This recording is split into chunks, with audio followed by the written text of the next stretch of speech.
Welcome to the Echo Essentials podcast. I'm Scott Clark. And I'm Dave Dale. And I'm very interested in knowing the saga of your truck being stolen.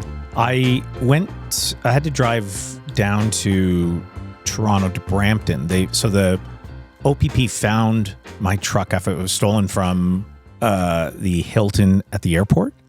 I wasn't traveling anywhere. I was there for a conference. And so it was gone. And everybody said, oh, it's on a shipping container to wherever. And then the police ended up finding it. The OPP found it in Caledon area.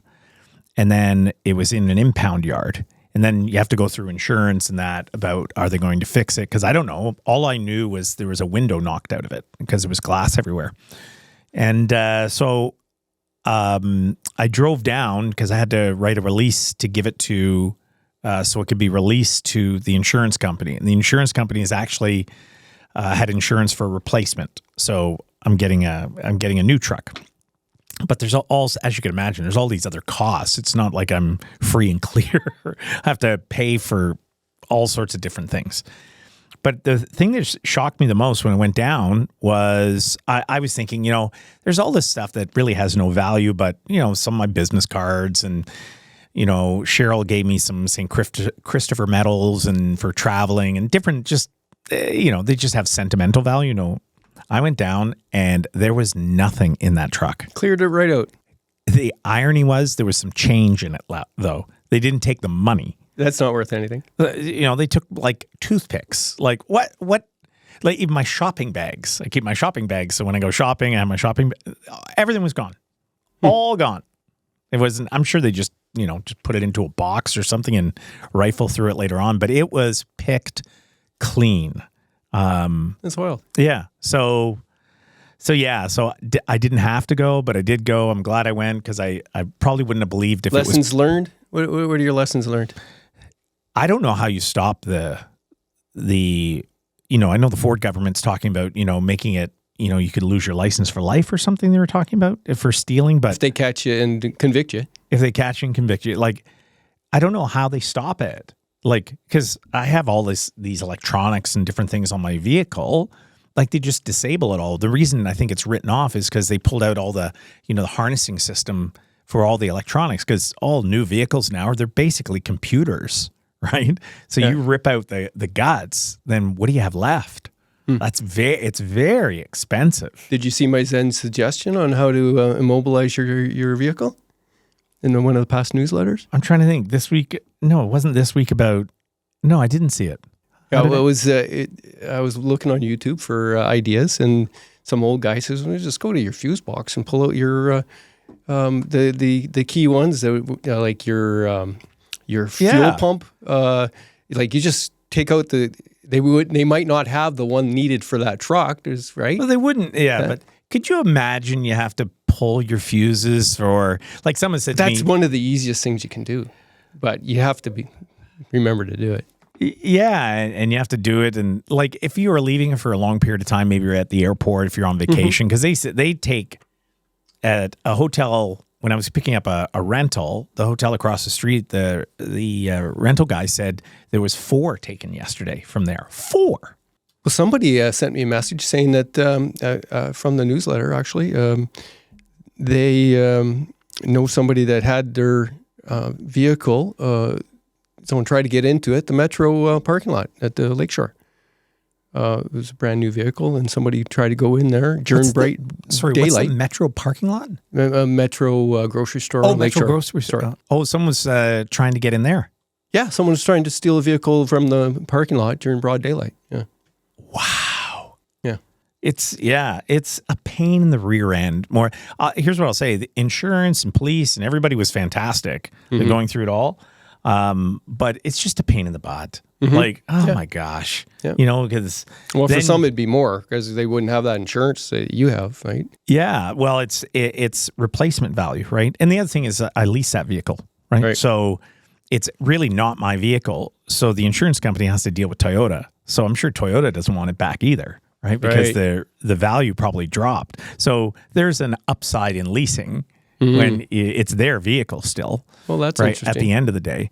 But it's just replacement value. But now the new truck I have, since I bought the last truck, it's gone up $10,000, and it's also gone up. Interest rates have gone up like 2-3 points, and so it's costing me more now. So it's expensive. The whole thing is silly and expensive going through it. It's harder and harder for anybody to keep a vehicle on the road and have to depend on it and then replace it if it's stolen. Yeah. The person at the dealership said to me, Scott, one thing you can do is get like a separate battery and hook up a horn to it. So if you set it so that if someone breaks in, this horn goes off. Now, usually when they break into your car, when the horn goes off, they just disable the battery. But I'm thinking, so I have to set up a new battery. I have to, another horn. I think the cheapest way to go about it is just hire a homeless guy to sleep in it. I know someone who they have some nice vehicles, and whenever they go to Toronto, they always rent a vehicle. They don't take their vehicles down to Toronto. Well, there you go. Isn't that I find that insane though? Yeah, well, that's this world. Yeah, it's insane that you have to do it. Anyhow. But I'm not emotionally invested in my truck or anything. So it's more of just, it's a pain in the rear end, having to jump through the different hoops that I have to jump through to get it replaced and done. Well, I find it interesting just because of the increase in thefts and the trend and what people have to deal with it. I find it an interesting story that way. Yeah, I don't know how much more you can do. There's all these tracking things, but I think they're just so sophisticated. They don't come with a hammer. They usually come with a computer and get into your vehicle, and that's how they do it all, right? It's computer talking to computer and ripping it off and taking it. Someone said to me that they probably put it in this rural area in Caledon because if there was another tracker on it, they leave it there for a week or so to see if anybody else comes and picks it up, right? And it just so happened the OPP found it. Interesting. The social justice sort of, and the economics and everything crashing together. I love it. Yeah. And there's so many that happen down at the airport that I had to take a cab to the airport or to the police station because they're too busy. It's wow, to me, that's a major theft. And well, if they get the passenger rail going, it gives you another option. You don't have to take a vehicle down to Toronto. That'd be nice. Now, my thing with the passenger rail is I think my hope is that it's more of a direct service, because I think in the past it was 7 hours. Yeah, it was hard to plan around. It's hard to plan around. So hopefully, however they design they it this know time all around, those issues, and I'm sure they're trying to work around that. I know it's same sort of stumbling blocks about being able to schedule around the freight that uses CN's line and all that kind of stuff. But yeah, if they time it right and make it so that you can go down and come back, get a day's work done somehow within about 14, 16 hours. I take it all the time. Of course. And I took a train. We went up to a fishing lodge last summer, and we took a Via train. We went over to Sudbury, and it was 7 hours north. It was beautiful. It was so nice. Great big seats, and everything's, you have Wi-Fi. Well, that's the thing. You can awesome. make it a working trip, right? And you can save yourself the hassle of a vehicle. Even if you were staying overnight at a hotel, it's better than bringing your own truck and having it stolen. Yeah. Right?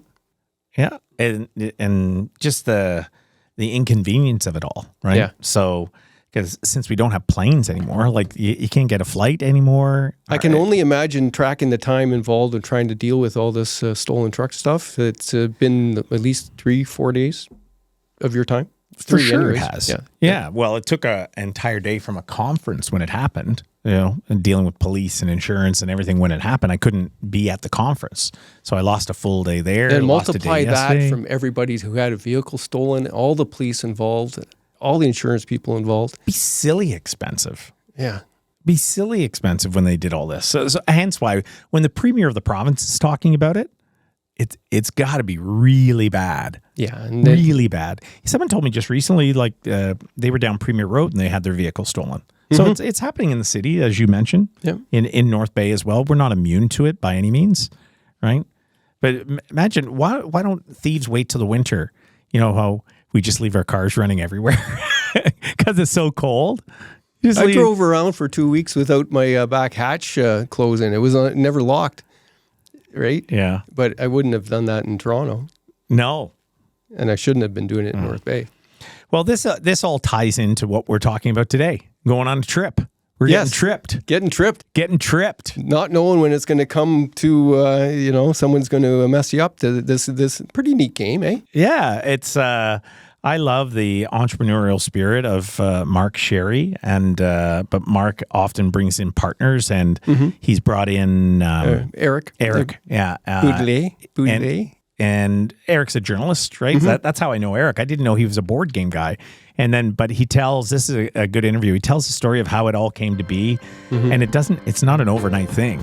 It takes years to get it to this point, and it's just coming out. Yeah. So really interesting. And I hope you enjoy it.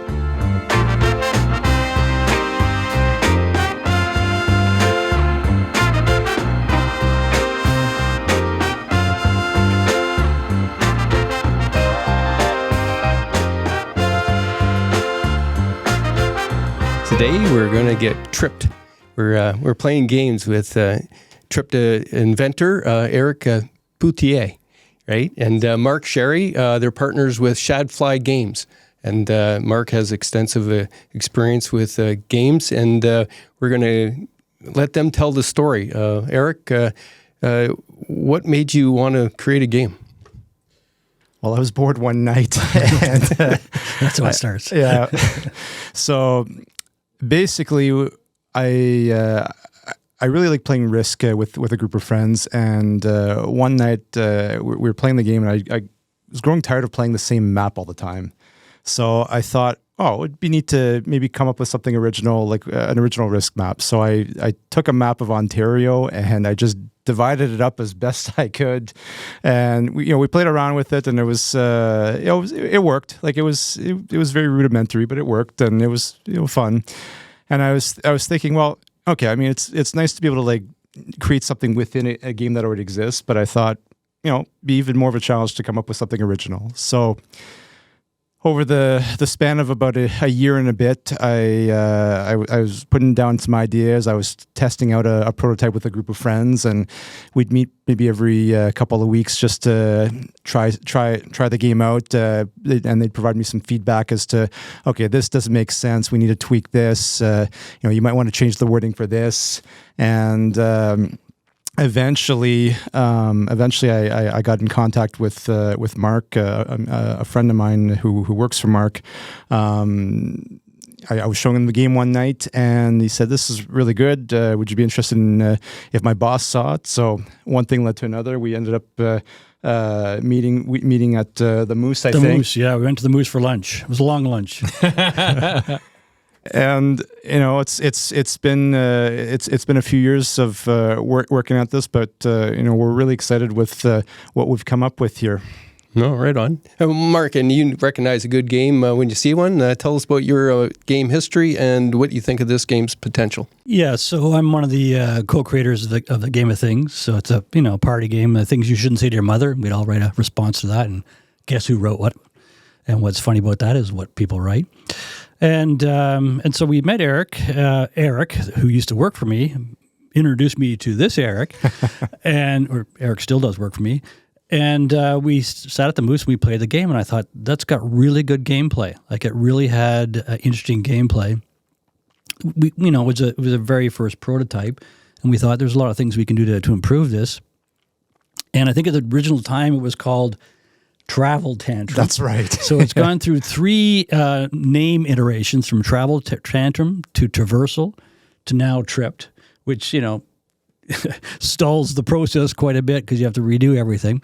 But it just worked, and we refined it over the years, and I probably played this game more than any other game, probably even including Things at this point. And it works every time. What makes a great game? Like, I guess there's iconic games like Trivial Pursuit and Monopoly, Risk. You mentioned, Eric. There's all these, games that we grew up with. And I'm sure game makers like yourself and inventors are trying to capture that energy and stuff again. But so, what makes a great game? Well, unlike Eric, I don't like Risk. Be an example, because once you get Australia as a continent, you pretty well won the game of Risk. You just sit there and build up your armies, right? We used to play it. Actually, we used to play Risk at university as a drinking game. Every time you lost the country, you had to take a shot in the glass. But anyways, I digress. But so it does. Pretty early on who's going to win that game. And same with Monopoly, pretty on who's going to win that game. What happens here is we have these cards, and they're called trip cards, and they're somewhat, they can help you or they can penalize another player. And the people out front get pulled back into the group. And so when you get close to the end of this game, if there are 6 people playing, I've been around the table where every person can win on their next turn, and then you're just trying to stop the person to your left who's going to go next from winning.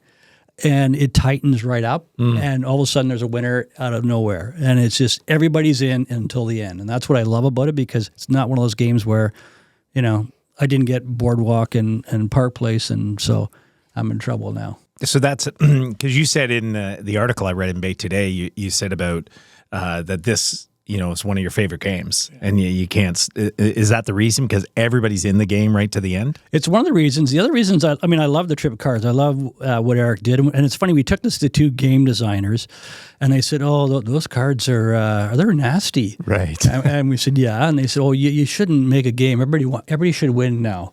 Right? It was it was one of those. We said, no, that's not our game. Our game it's not that way at all. But actually, what the funny thing is, it actually pulls the game closer. Right? Everybody thinks they're nasty cards because there's cards like deportation. So imagine you're down here in Central America and you get deported back to Greenland, and you're one turn away. We just messed with your whole plan. And now it's going to take you 2 or 3 turns to get back to where you were going. And so people thought, that's pretty punitive. But it's fun. It's funny when you play it, and it pulls the game tight. And what's really neat too is there's so many different combinations. There's about 100 or so cities on the map. So there's all sorts of different combinations. So no game is ever the same. And I mean, it's crazy. Like I was playing the game recently, and just I was as Mark was describing, I was way down in the southern part of the map, and all of a sudden, I'm just about to claim my city to be able to finally go back to my home city, and my plans just got changed, and like you feel like you're always on your toes in terms of what's coming next. But I think that anticipation kind of makes it fun and unpredictable in a lot of ways. So tell me because you've spent a lot of time, this is your baby, Eric. Tell us what you love about this, or tell us about people that you showed this game to in the very beginning and what they see now. Oh my goodness, it's night and day. It's night and day. The very first version. I'd be ashamed to show the board because it was so poorly designed. Originally, I had a lot of the cities. Originally we had a lot of the larger cities in North America, but the problem was, and I realized this very very early on. A lot of the big cities in North America are like on the eastern part of Canada and the States. And in order to have like a nice balance of places on the map so that everything's not close together, we had to pick and choose places to make sure that for gameplay purposes that people weren't moving like a half an inch here, a half an inch there. So it felt like there was some real progression.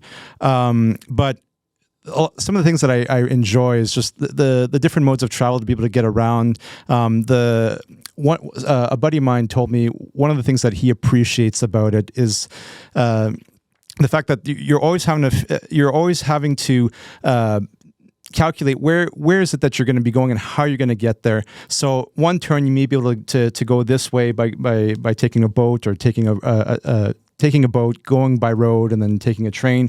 On your next turn, that option may no longer be there because the conditions have changed, or it may not be to your advantage to go that way. So the unpredictable, the way how it's unpredictable, and the conditions are changing. It just makes it a lot of fun, and it doesn't become mundane. So.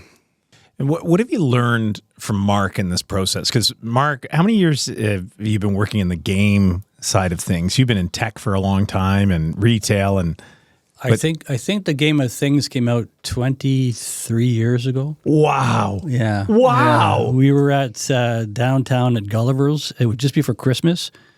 And I actually had my children. We had 500 games to pack before Christmas. And I child labor, I had them working around the dining room table. And we packed the 500 games. My son, who was probably about 4 at the time, was counting the pencils. So if he didn't get the right number of pencils, it's his fault. It's the 4-year-old. But anyways, so we went to Gulliver's, and before Christmas, we sold 300. And then went to the Canadian Toy Show, got picked up by a distributor right away, and it just started to snowball from there. So when because it makes a lot of sense, right? As someone who doesn't have the experience in the game business and how many years, Mark has had done some tremendous learning in that time about developing a game and its brand. What are some of the key things where you went, oh, didn't know that, well, I'm sure there was many things, but. I would say in terms of just being persistent, there's when we were just getting things underway when the pandemic hit, and I'm sure you remember, Mark, like it slowed us down quite a bit because we had to do a lot of our correspondence electronically or virtually because you couldn't meet anywhere. So just being creative and finding ways to pull through wherever there's a challenge. That's one thing. I mean, it's not that I didn't know, but I can appreciate it more now, having gone through it. Much like your game, right? Right. Well, life imitating the game. Yeah. In a lot of ways, yeah. I think having the right people involved, having the people, knowing when to lead, knowing when to pull back and let other people take on their role in whether it's their area of expertise. I think that's something else I appreciate about working with Mark and Tom and Ted. Just they each bring something to the table, and it's we've managed to get to this point now. And now a word from one of our great sponsors, Casey's. This weekend, make your way to Casey's Restaurant in North Bay for an unforgettable get-together. Dive into our delicious appetizers and enjoy the best drafts in town. It's the perfect spot to unwind, catch up with friends, and savor great flavors. Don't miss out on the fun. Join us at Casey's for a weekend filled with good food, great drinks, and even better company. Mark said something early on. He said, because I don't know much about games except playing them, so there's all these iterations you have to go through, from designing and brand and packaging and and all the things I'm missing. And you said something earlier in the interview. You said something about when you go to these different experts at different times, they go, no, what would be better if you do this? I would think part of it is like, because this is your first board game that you're produced, I would think that it would be like, you'd be open to a lot of these ideas, but it also can derail the whole concept. And I would think you have some expertise where you go, wait, Eric, you don't need to listen to that person. Yeah, we've had lots of lively discussions, let me tell you, over the years about this between myself, Ted, Tom, and Eric, about how the gameplay is going to work out. And so there's some obvious mistakes that you have to just play through to figure out. For instance, in Central America, we had only a one way in, one way out kind of access. And so too many people were getting blocked. If you have 8 people playing down there, you couldn't move because you can't jump over a player. Kind of like chess almost, right, in some cases. We found out that Greenland is a country. We thought it was part of the Danish Empire, right? And so it was, so I had to write the consulate in Canada and say, is Greenland a country? How would you put Greenland on the board? Should I make it, part of the Danish Empire or not? And they said, no, it's actually a country now. And so we changed it from green to white, and because we had a different pawn for it, and we went with the iceberg because that we thought represented Greenland the best. So, And like one of the other things too, like in terms of like cities on the map, like we've added and removed places in various parts. Like there's some quadrants on the map where we didn't have places, and just for gameplay purposes, we had to find places where, like as an example, like Eureka here up in Nunavut at the top of the world, it's like a weather station with like 8 people that live there. We had to, in order to create that balance, we had to find places in different parts of the continent so that it was a balanced game. The other thing was there were in one of the original games we had again, just not really thinking things through, but we had 2 airports at one point in one quadrant, and we thought, well, why would you fly within the same quadrant? So all these logistics that you have to keep ironing out. You have to, I guess, hit brick walls for like the iteration of the game. Is like, oh, okay, we got to work through that. Yeah.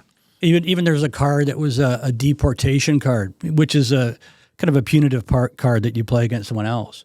And my daughter was playing. It says, "I'm going to deport myself back to my home country," and was like, "Oh, we didn't think of that." We better make that clear that it's only on an opponent, right? Because she was going to use it to her own advantage. Yeah. And so these are things that you just have to play, and then you see what happens in terms of and it takes a lot of iterations to do that, to make sure that there's not a glaring error when you put it out in the market. I think this is what, like version 15, version 16. Like I've lost count. Yeah. So you have some interesting marketing tricks that you got going on. I saw something about the North Bay Mayor, Sudbury Mayor plan and a voting scheme of some sort to see if North Bay or Sudbury is going to be on the. How's that going? It's going well. We thought it might be just fun. We actually, what gave us the idea was North Bay was playing Sudbury in hockey. We thought, boy, they haven't played each other in a long time. Yeah. We just think there's this rivalry between Sudbury and North Bay. We said, why don't we take that up a little bit and level and see if we can do it with the game. And so we got the mayors involved, and so there's a little question mark on the board about, is that Sudbury or is that North Bay on the map? And so we're letting them vote to decide. The other question I wanted to ask was, in the different iterations, did you have Ontario Northland passenger rail as an option to travel? So when you look at some of the routes on the map, there's certainly some inspiration that I've taken from the ONR's example. So, I mean, you see the rail line go from Toronto to Moosonee. We wanted to see if there was a way to add more stops, but they were just for gameplay purposes, it just really wasn't going to work. So, but there's a little nod to the ONR there for from the fact that Moosonee on the map, like, you can only get there by train or by boat. So it kind of respects that sort of isolation of the reality of the ice of it being an isolated community. The via rail as well, like just some of the routes going towards Western Canada, Amtrak in the States. I mean, you have different ferries that go from the southern states all the way to the Caribbean. So, obviously, like some of the airports, people have asked us, Toronto doesn't have an airport. How is that possible? And again, it just for gameplay purpose, for game reasons of gameplay, we had to pick and choose places. So that's why you have Edmonton with an airport and not Calgary, or Los Angeles with an airport instead of Las Vegas. You pick and choose, but I think what we've come up with works. Yeah, it works. Yeah. How long does it take to play? So, I mean, it depends on the number of players. You can have up to between 2 to 8 players, but we usually in the manual we explain it. You can get a game done between 30 to 90 minutes. So if everybody has played the game at least once, they know what it is they're trying to do. A game goes by really quick. So what's nice, it's not a huge time commitment. I'm sure you guys have played Monopoly. You're hour number 5, hour number 6, and you're like, marathons. When is this gonna? Yeah. Mm-hmm. I mean, there's times where, like you and I, we've played 2 or 3 games in an evening. Yeah, no, it goes quickly once you know how to play the first time. And the funny thing is, the first time people go through the game, they play it, and they're learning, and you can see their minds are starting to think about, I get the trip cards now, and then they lose, and they go, let's do it again. Because now they think they figured out how it works, right? And they think, okay, now I understand. So for instance, if you don't take any trip cards, you're probably not going to win because you need them to either defend yourself or win. But I've actually played with someone who didn't take any trip cards and won because that person was so nice to everybody else around the table that nobody wanted to play a trip card on them. And so that was their strategy. So sometimes your strategy is, I could get there faster, but I'm not. I'm going to try and stay in third place because if I'm out there in first place, people are going to start pulling me back and using the cards on me. So I'll stay in third or fourth place until the time is right, and then I'll make my move. So I think the NDP has that same strategy. Yes. Is there other games or things that people do that would be, this is an obvious tie between this game and that game, or if people like traveling, they'll love this game, or maybe not? I guess one of the games is Ticket to Ride, which is it's a train building game. So you build your tracks across a map. We think this game has got a lot more to offer because it's a pretty straightforward game, Ticket to Ride. This game's got kind of the same strategy level as like a Settlers of Catan. But again, Settlers of Catan, if you've got a property that has you roll a dice in either 6 or 8. If you get those properties at 6 or 8, the chances are you are going to get more stuff than the people that have 2 or 3 as the 12 options. The 12. And so because there's no dice, everybody gets the same number of moves. The randomness is in the cards that get picked up and the places you have to go to. Sometimes you're lucky, you just go north-south, and other times you're going east-west, back and forth across the map to get to where you got to go. And so the nice thing is it doesn't really matter where you start, doesn't really matter what your cards are. In the end, you'll probably be there. I think I read some time ago that, is Canada like the game capital? Like, as far as people go or country goes, we love our games. Did I read that right? Is Canada the place where, like, America has the bodies and the revenue, but we love games. We love board games. Yeah, I think maybe you have longer winters, so maybe that be the reason. But North America in general, is 50% of the worldwide game market. What? Yeah, 50% of the worldwide. We're talking about board games. They occupy, and the next biggest one is Europe. And then there's other places in the world that don't play games. They don't play traditional board games or whatever. Okay. And each country is a little different in terms of what they play. But I think this game would be well adopted in Europe, so we could have a European map and we can do the whole thing again. Yeah. And so there's all different types of formats we can put the game into. Hi, I'm Natasha Laframboise, sales representative with the Laframboise team at Realty Executives Local Group Inc. Brokerage. We are a local real estate team here in North Bay. Our team of sales representatives, Matt Laframboise, Phil Seguin, and Adam Legros, are ready to help you through the buying and selling experience. We have been providing service to the North Bay and area community for over 17 years. Our goal is to provide knowledge, support, and guidance in order to prepare your home for sale, bring it to market using multiple selling strategies, and get it sold. As a home buyer, we have 2 buyer's agents ready to help you find your home sweet home. If you'd like to know more, check us out on our website, laframboiseteam.ca. We are always happy to help. Can you tell us a story about a game that maybe we know the name of the game, but it took nobody wanted to do this game. And they struggled, and eventually became like a real successful game. Like, I don't know, was Scott Abbott's Trivial Pursuit like that? Or I don't know. Is there any games? There must be stories about. Well, there's lots of interesting stories. I'm sure this is going to be a great story when 2 or 3 years from now, hopefully, that because it has been a struggle. We have gone through numerous iterations. We've gone through a lot of time, a lot of money to put this game together. So we're hoping we're one of those stories. So I think there's a lot of times that the opposite happens. People have put a lot of effort and resources into something, and it just doesn't go anywhere because it doesn't have the right game playing ability.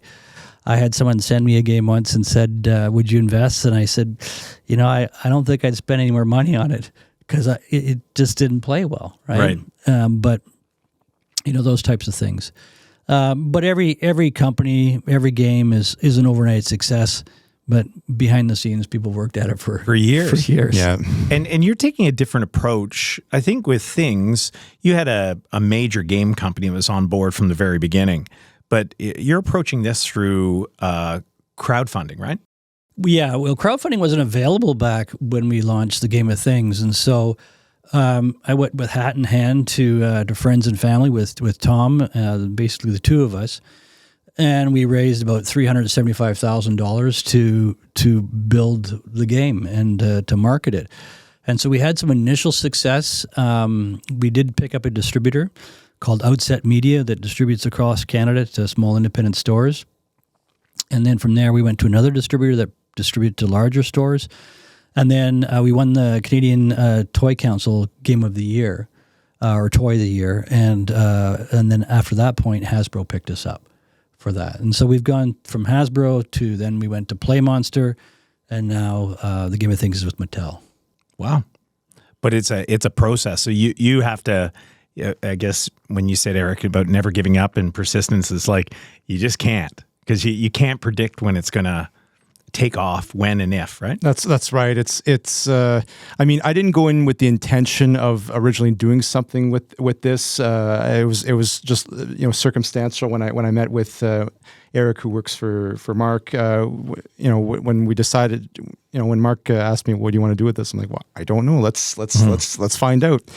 I knew going in though. Again, it's bringing a product to market. It takes time. It takes a lot of energy. It takes a lot of resources to do it right. And I knew it wasn't going to be easy, but I'm grateful. I'm grateful to have the team around me that have the know-how, have the experience, have the contacts to be able to do it. And we're really excited with what we've come up with. I love the box, by the way.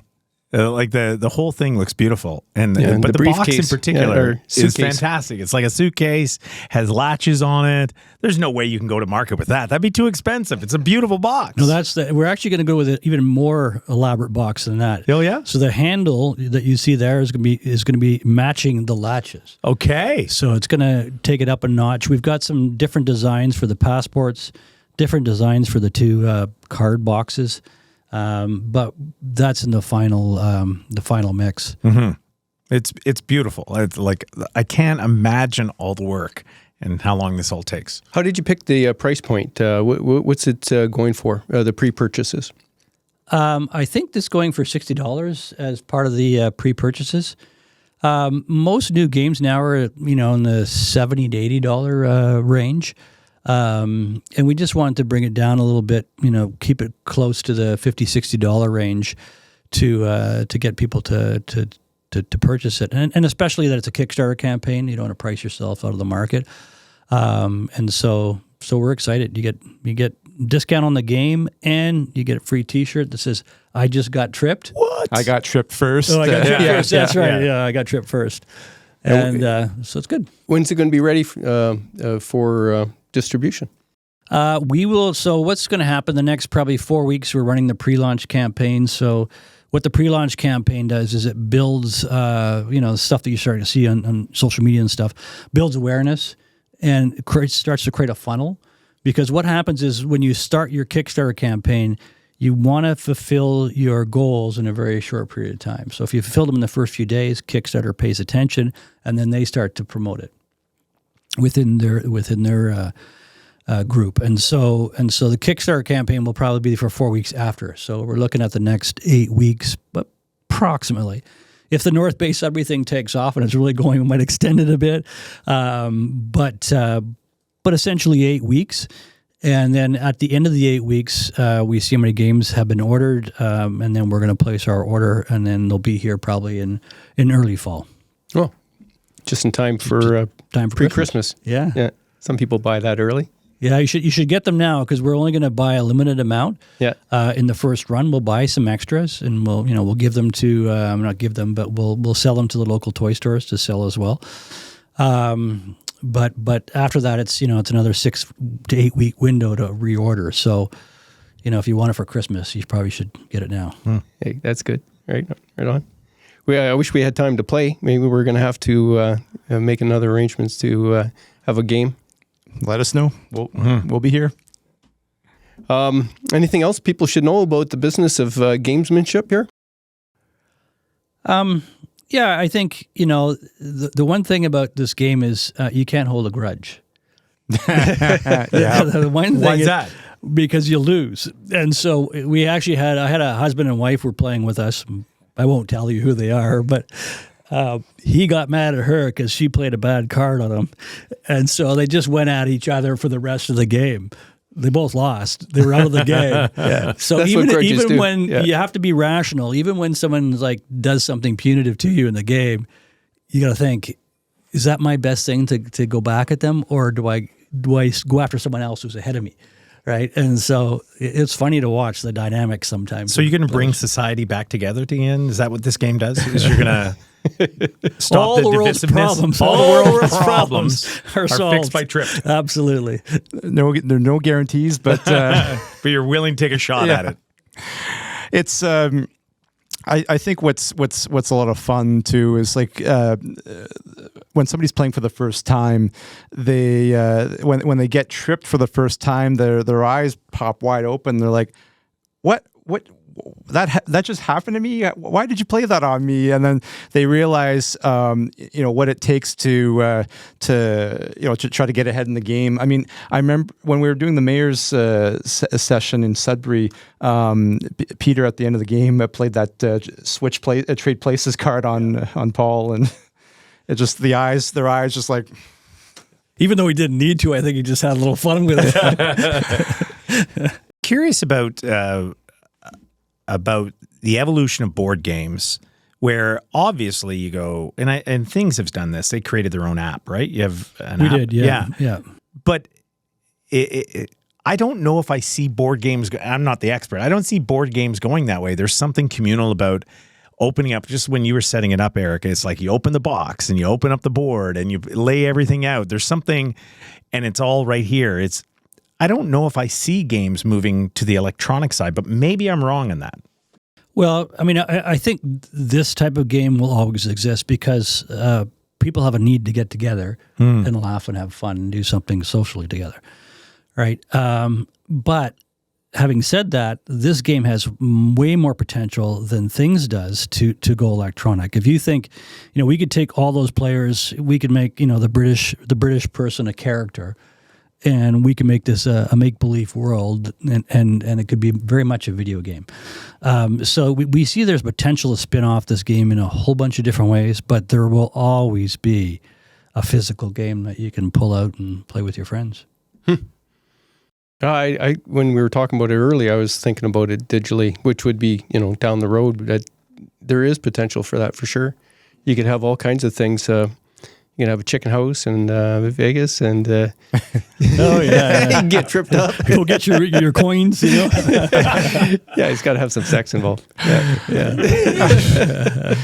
What's wonderful about the game though is I think most of the people that we've talked to, Mark and I, travel is such a universal topic. Everybody can relate to traveling somewhere.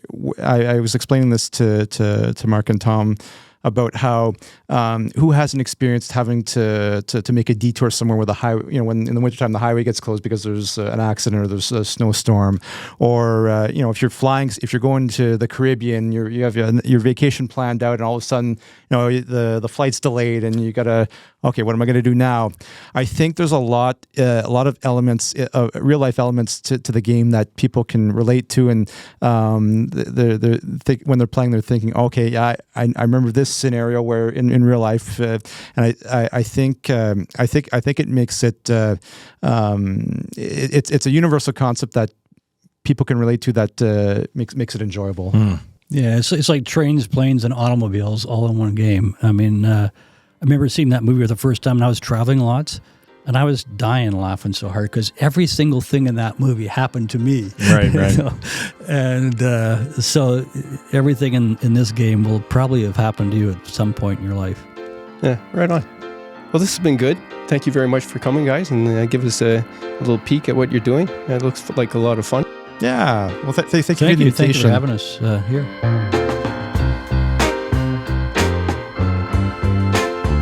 Well, have you signed up or voted for which North Bay or Sudbury gets North named? Bay. Yeah. Yeah. But have you signed up and voted? Yeah. Yeah, it's actually, they have a good little website going, and so I went on the website and signed up. And I found out there was two. I went to the one where you had to actually make a purchase or commit to making a purchase. yeah, And that's then what I did. I didn't do that one. There's another one where you can just vote.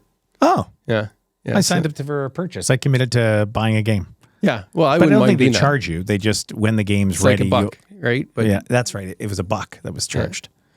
I don't know. I have a problem when as soon as somebody asks me for money, my wallet closes. I want to buy the game, of course, but I don't know. Am I the only one that doesn't like buying stuff online? Yeah, you Yeah, I old think man. Yeah, I think That's so. what we do now. Were you part of the pandemic in any way? That's it changed everything. No, I ended up buying a lot of stuff. You know what was interesting? I remember reading something about Amazon really brokered the way of doing free delivery. Mm-hmm. And they found that you could offer all sorts of deep discounts to an item, but how it made people purchase was free shipping. Yeah. And so they changed the whole model. So now it feels weird when you have to pay for shipping now, right? Yeah, For anything, it's pretty right? expensive. It can be very expensive.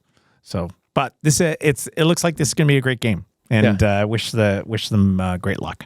Well, that spirit, that entrepreneurial spirit, the inventing a game, and they obviously were having a lot of fun, sort of doing that, and it's cool. I hope they make $1, anyways. Mm-hmm. Me too. Right on. Well, thanks for listening to another Echo Essentials podcast. I'm Scott Clark. And I'm still Dave Dale. Nice.